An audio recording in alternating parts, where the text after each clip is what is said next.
Dynasty family పోవడం అనేది ball Thackeray అసలైన వారసులు ఎవరు అనే క్వశ్చన్ వచ్చినప్పుడు ఈవెన్ శివసేన స్ప్లిట్ అయిన టైంలో కూడా ఏకనాథ్ షిండే కూడా ఒకటి ముంబైలోనే ఒక పెద్ద మీటింగ్ అరేంజ్ చేశారు. యాక్చువల్లీ పెద్ద భారీ బహిరంగ సభ, దానికి విపరీతంగా జనాలు వచ్చారు. అండ్ నేను బాల్ ఠాక్రే అసలైన వారసులు నేనే అని ఆయన చెప్పే ప్రయత్నం చేశారు.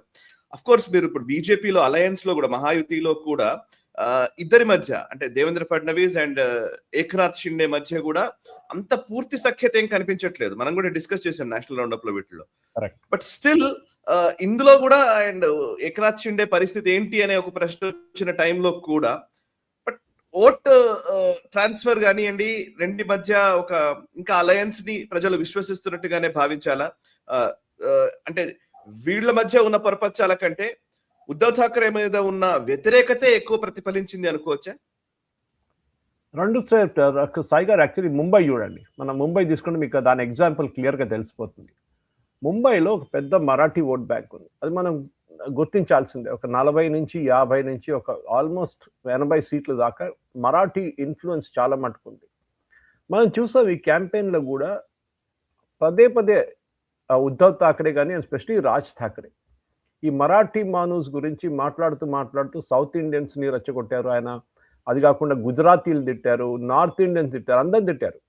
సో జరిగింది ఏంటంటే ఈ Uddhav Thackeray at the same time ఆయన దాని గురించి ఎక్కువ మాట్లాడలేదు. అంటే మరాఠీ మానూస్ గురించి మాట్లాడు కానీ హిందువుల గురించి వ్యతిరేకంగా మాట్లాడారు. గౌమూత్ర తాగుతారు హిందువులు అది ఇది అని చెప్పి.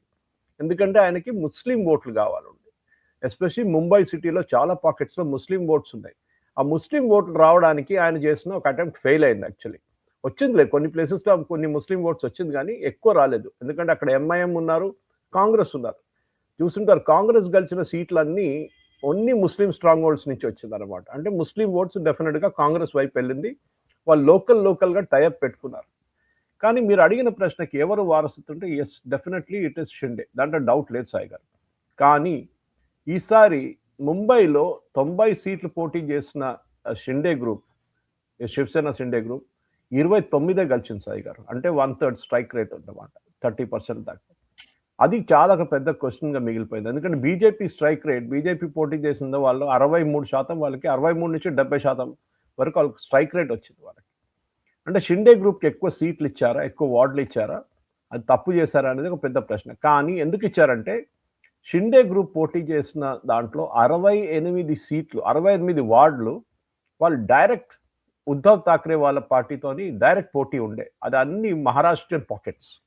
అక్కడ బీజేపీ వాళ్ళ క్యాండిడేట్స్ పెట్టలేదు అక్కడ ఎక్కువ. చాలా క్లియర్గా, ఎందుకంటే బీజేపీ ఏం చేశారు, సౌత్ ఇండియన్ స్ట్రెంగ్త్ ఎక్కడుందో, గుజరాతీ కమ్యూనిటీ స్ట్రెంగ్త్ ఎక్కడుందో, నార్త్ ఇండియన్ కమ్యూనిటీ ఎక్కడున్నారో, స్లమ్ ఏరియాస్ ఎక్కడుందో అక్కడన్నీ పెట్టారు. ఫర్ ఎగ్జాంపుల్ ఈవెన్ మీరు ధారావి తీసుకోండి సాయి గారు. ధారావిలో బీజేపీకి ఒకటే సీట్ వచ్చింది, 6 వార్డులు పోయినాయి వాళ్ళ దగ్గర నుంచి. ఎందుకంటే ధారావి రీడెవలప్మెంట్ మీద కూడా చాలా పెద్ద పాలిటిక్స్ జరిగింది. బీజేపీ మిమ్మల్ని తీసేస్తారు ఇక్కడ నుంచి, అదాని వస్తున్నారు, అదాని కట్టేస్తారు అని చెప్పి కాంగ్రెస్ చాలా పెద్ద క్యాంపెయిన్ నడిపించింది. అది అక్కడ డెఫినెట్గా ఇట్ హస్ వర్క్ దేర్. కానీ ఉద్ధవ్ ఠాక్రేకి ఇప్పుడు ఒక రియలైజేషన్ మూమెంట్ వచ్చింది. ఎందుకంటే ముంబై పక్కన పెడితే సాయి గారు మిగతా చోట్లలో ఉద్ధవ్ ఠాక్రే లిటరలీ వైపౌట్ అయిపోయారు. అది పెద్ద న్యూస్ అనమాట. ఎందుకంటే మరాఠీ మానూస్ని మీరు ముంబై కన్నా బయటకు తీసుకెళ్ళలేకపోతున్నారు. వేర్ మరాఠీస్ ఆర్ మోర్, మహారాష్ట్రన్స్ ఎక్కువ ఉన్నారు అవుట్ సైడ్ ముంబై. కానీ ఏం జరిగిందంటే ఓవర్ ద లాస్ట్ ఒక 20-30 సంవత్సరాల్లో సాయి గారు 60 నుంచి 70% మరాఠీస్ ఉన్న ముంబై నుంచి చాలా మంది సబర్బ్ వైపు వెళ్ళిపోయారు. ఎందుకంటే ముంబైలో ఉండలేకపోతున్నారు. ఒక చిన్న 500 స్క్వేర్ ఫీట్ ఫ్లాట్ తీసుకోవాలంటే మీకు 2-3 కోట్లు కావాలి అక్కడ. అది అక్కడున్న టిపికల్ మహారాష్ట్రన్ పాపులేషన్కి అది వాళ్ళతో కావట్లేదు. అది సో అక్కడ వచ్చిన నియో రిచ్ అని చెప్పొచ్చు మనం. అంటే మిగతా స్టేట్స్ నుంచి వచ్చిన వాళ్ళు, గుజరాతీ వాళ్ళు who are traditionally part of Mumbai, వీళ్ళ దగ్గర డబ్బులు ఉండి వీళ్ళు కొనుక్కుంటున్నారని చెప్పి పెద్ద క్యాంపెయిన్ నడిపించారు. కరెక్టే అది యాక్చువల్లీ.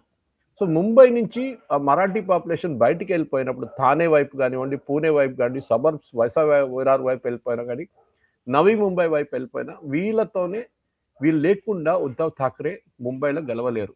అది చాలా క్లియర్గా తెలిసిపోయింది ఈ ఎలక్షన్లో కూడా. సో వారసత్వం అంటే yes it's still under dispute. కానీ షిండే అయితే చాలా క్లియర్గా in Mumbai it is definitely Uddhav Thackeray, minus Mumbai it is Shinde. Specially Thane, ఆయన స్ట్రాంగ్ వర్డ్ థానే కదా, ఆయన అక్కడి నుంచి వచ్చారు. ఆటో రిక్షా డ్రైవర్గా ఉండే షిండే అక్కడి నుంచి పైకి వచ్చారు కదా శివసేనలో. సో డెఫినెట్గా ఒక చాలా పెద్ద లెసన్. ఎందుకంటే ముంబై మున్సిపల్ కార్పొరేషన్ అంటే బిర్హన్ ముంబై మున్సిపల్ కార్పొరేషన్ అంటే ఒక చిన్న స్టేట్, మన దగ్గర ఉన్న చిన్న రాష్ట్ర బడ్జెట్ కన్నా ఎక్కువ ఉంటుంది. 73-74 వేల కోట్లు వాళ్ళ బడ్జెట్ సాయి గారు. ఇంకోటంటే మనలాగా హైదరాబాద్ జిహెచ్ఎంసీ లాగా కాదు సాయి గారు. అక్కడ పవర్ మున్సిపల్ కమిషనర్ దగ్గర ఉంటుంది, నాట్ విత్ ద మేయర్. హైదరాబాద్లో అట్లా కాదు. మన దగ్గర మేయర్ దగ్గర కూడా బడ్జెట్స్ ఉంటుంది, కార్పొరేటర్స్ దగ్గర బడ్జెట్స్, అక్కడ కమిషనర్ దగ్గర ఉంటుంది. వాళ్ళు 6 హాస్పిటల్స్ నడిపిస్తారు సాయి గారు, 3 మెడికల్ కాలేజెస్ నడిపిస్తున్నారు.